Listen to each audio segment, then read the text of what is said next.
Shit. This is that's too close. I fucking hit record. It went zooming. Okay. All right, everybody. This is Mike Wilson. Welcome back to Detecting Terrorism in America. Okay, a lot of you probably heard me in the past on many occasions indicate on how to stay vigilant. Um, Basically, someone may ask, what does vigilant mean? Okay, vigilant doesn't mean that you are going to turn into some Charles Bronson or uh, Rambo or Rambut or whatever you want to call him, some Terminator or some other uh, superhero who wants to go out and fight the whole world and and uh, uh, and be the world order of peace. Okay, basically being vigilant is just ensuring that the environment is safe. Okay, and whatever you need to do, vigilance is basically uh, like the Department of Homeland Security. They have they're in their slogan: "See something, hear something, say something."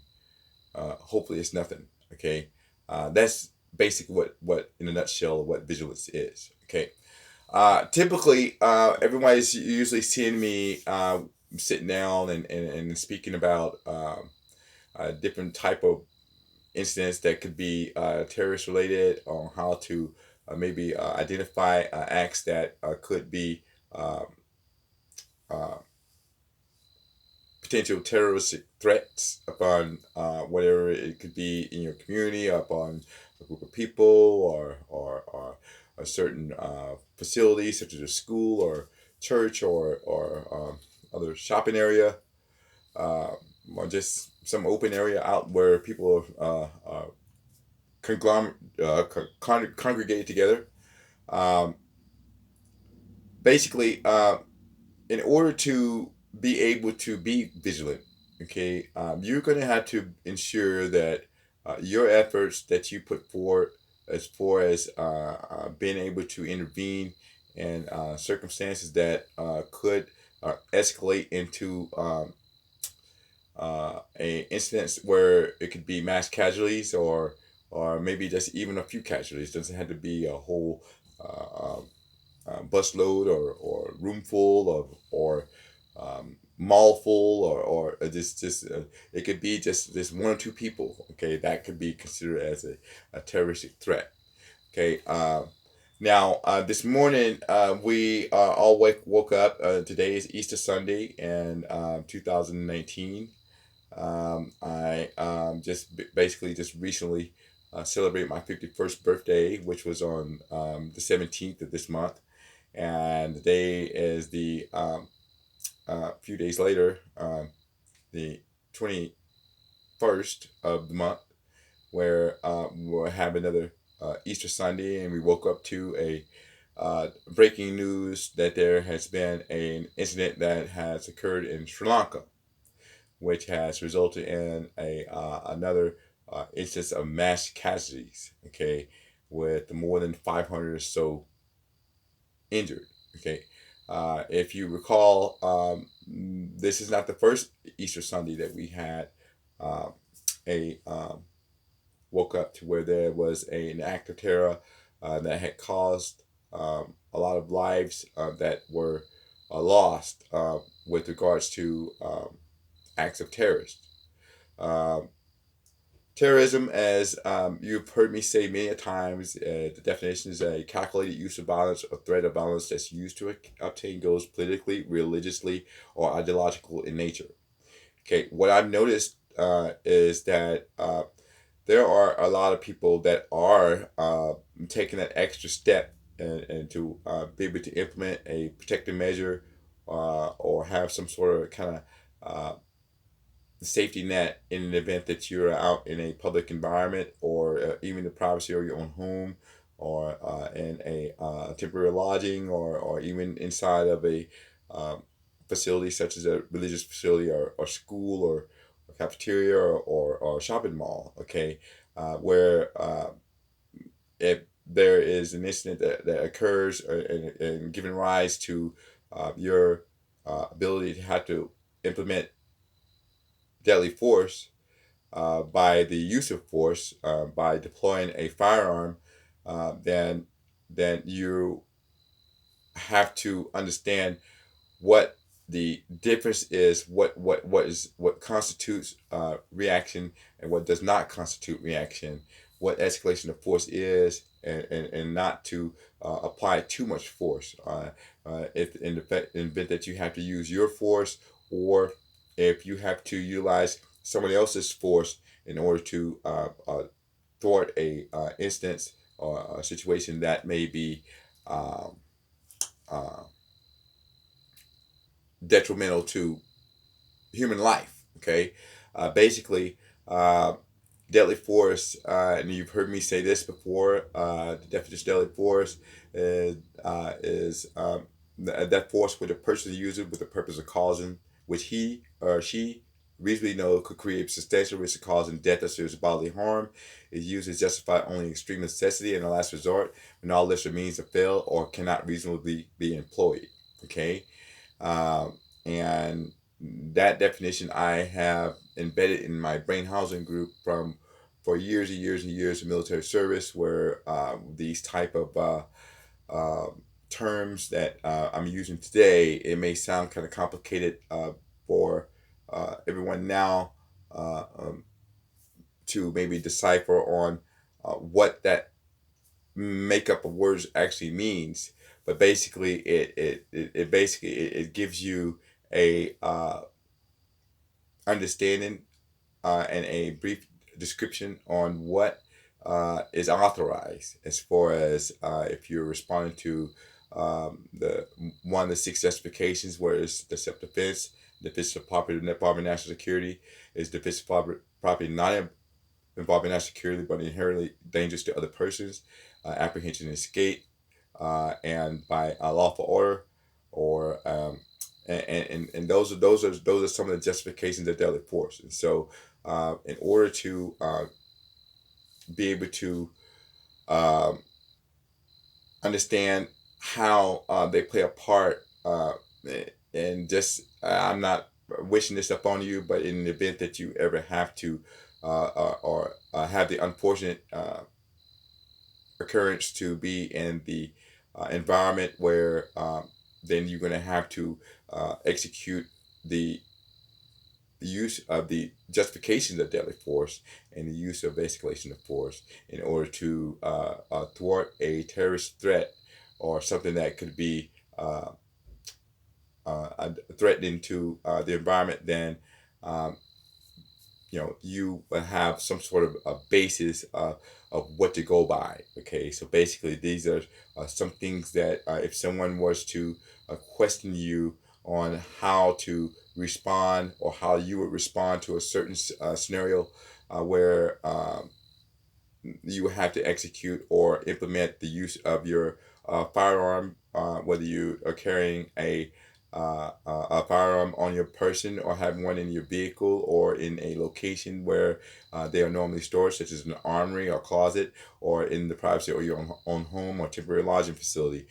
You have to know that the use of deadly force and the importance of being able to respond to a threat that could be the difference between your life or the difference between the life of your children or your spouse or your family members or co-workers or school classmates or just any other individuals or parties that may be there that may be in the need of someone to be able to intervene and to save their life when you have someone who is there to um, threatening the livelihoods. Okay, uh, when you're dealing with acts that are terroristic, the last thing a terrorist wants is to be detected before a act of terror is implemented. Okay, there's four type of terrorist organizations, and we spoke about these before. You have foreign nationalists, you have nationalist terrorists, you have government affiliated terrorist organizations, and you have um, uh, mm, it'll come to me in a second. It's one more. But however, there are three types of government affiliated terrorist organizations. You have state supported, non state supported, and state directed. When we're going through uh,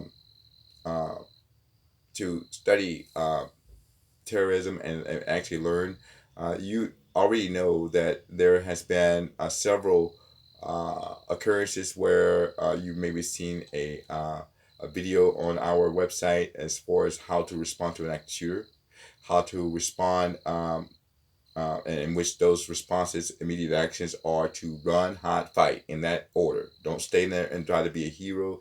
If you have the opportunity to, and if you're skilled enough, you want to take that chance and realize the importance of all the other people that may be in harm's way, and I'm not saying that you will have to do the what a typical Marine would do would be is to run to the fight. That's our uh, reaction is to go to where the fight is not to run away from the fight. Okay, because running away from the fight it only permits and allows for a person who has a uh, notion or intention of being able to carry out their mission and be able to cause additions to the casualty count that may already exist. If even if there is an existence of zero, then one casualty is enough. Okay, even the intentions or even the intelligence of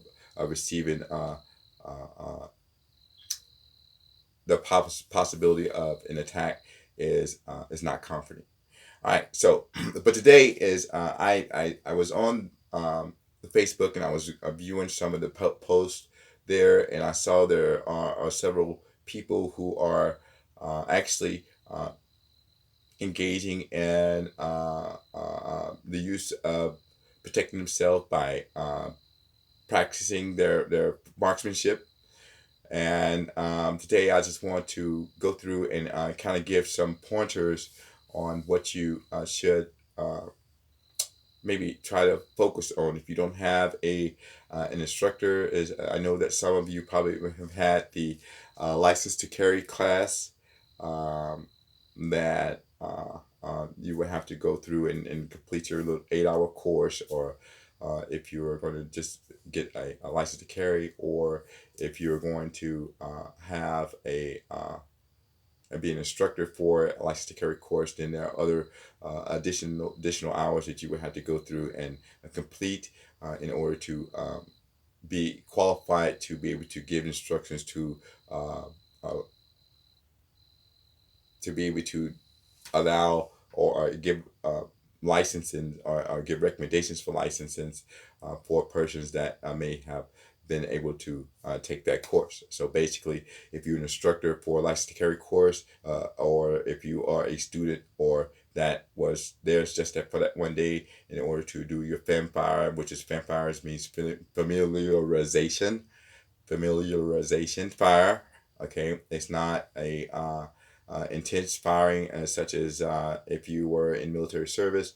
I know that in the United States Marine Corps, you have every Marine, whether male and female, they have to qualify once per year on the KD course with the standard military service rifle, the M16A2 service rifle, and the 9 millimeter uh, um, handgun or the 45 caliber handgun. That I don't think they're really are carrying a 45 caliber anymore.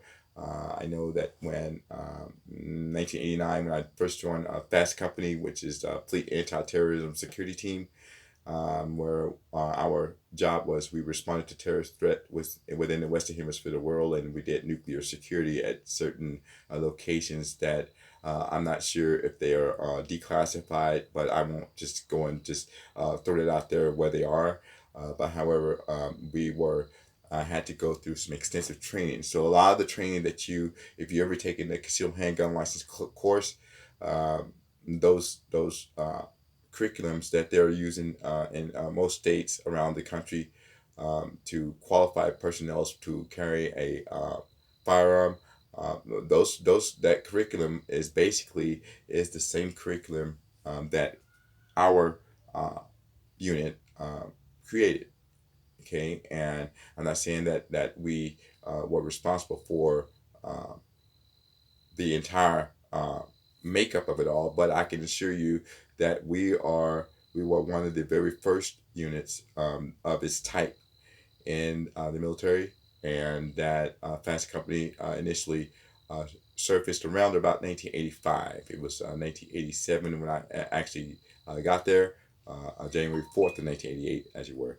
January 4th of 88 that I got there, but I did have orders to the latter end of 87. So and I stayed there for 4.5 years, and so basically all of our training is the basic foundation uh, of what the license to carry courses are made of today. So basically, with that being said, um, my entire time in the military, we were had I was in infantry, and we dealt with a lot of weapons and a lot of firing. Okay, in my last years at Quantico, which I had another unit in between that time, which that's not really important right now. But however, the last 3 or 4 years at Quantico, um, and you may have heard of Quantico if you've ever seen a show like Criminal Minds or FBI Files or um, Bones. Okay, if you've seen any of those type of shows, those are all bases. Silence of the Lamb. Those are all bases, or movies and shows, sitcoms, or whatever you want to call them, series that were basically generated from personnel that received their training at Marine Corps Base Quantico in Quantico, Virginia. Okay, and which were the DEA Training Academy and the Federal Bureau of Investigations Training Academy is on the Quantico Marine Base, is where I worked. So today, what I'm going to do is I'm going to go through and I'm going to explain some basics of weapons marksmanship. I'm going to go over the four safety rules. I'm going to go over the four conditions for weapons handling. And I'm going to go over a practical application drill in the event that you are, and we're going to have a scenario where if someone is actually have a weapon in their possession and they are in a situation where there's an active shooter, and say for instance they are shot in the arm, and normally it takes two hands to be able to operate and engage your weapon in order to be able to respond to a threat where you're going to have to execute fire. Okay, enemy fire in defense of yourself or someone else. Okay, so basically what we're going to do is we're going to go through a practical application drill, which is going to show you how to maneuver your weapon in the event that your arm is shot off, and how would you, if your arm is shot off of your shooting hand or non-shooting hand, how would you be able to pull your weapon out and deploy it, rack the round, and be able to fire that weapon. And once it goes dry, which means you fire all the rounds out of it, once it goes dry, how would you change the magazine? How would you rack it again? And all those things I'm going to show you in one quick application, which is actually practical. And it can happen. I've seen it happen before. And to be able to get this done with attentiveness, it could be the difference between life or death. Okay, so this video is going to end right now. We have one other set. I'm going to go ahead and stop it, and then we're going to go and come back on part two. All right, thanks.